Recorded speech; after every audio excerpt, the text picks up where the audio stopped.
The sudden departure of the Langley Varsity Baseball head coach mid-year has thrust the players into uncertainty.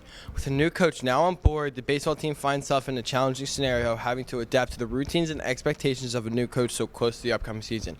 Will the team be able to compete on the field? For the last 7 years, Coach Wazienko has formed strong connections with his players.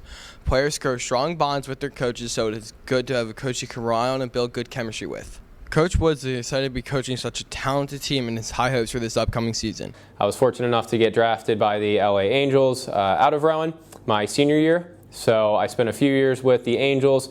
COVID had happened. I had gotten released from their organization, and I decided it would be best for me long term to finish my degree and get into the educational world.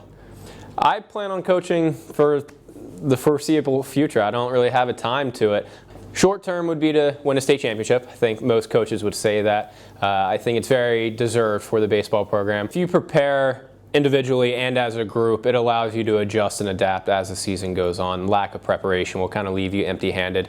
So I'm a big believer in finding a team's weaknesses. Once you're able to find their weaknesses, that's when you can kind of build your game plan. You might know their weaknesses going into the game. It might be something you learn as the game goes on. I would really want to build the baseball community in Mount Laurel as a whole. I know they have great roots. Woods seems confident that he can bring the players up to speed quickly. Jackson Miller is one of Coach Woods' former and now current players.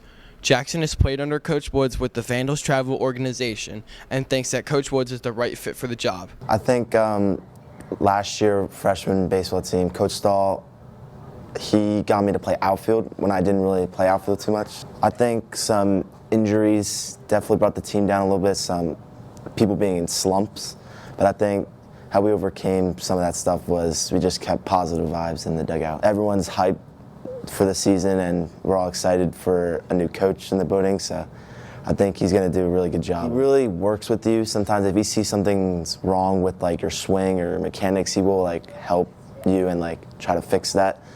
Coach Woods and his team have high hopes for this upcoming season. They have been working out and building team bonds all offseason and finally get to show for it on the field. Let's see how they do this season.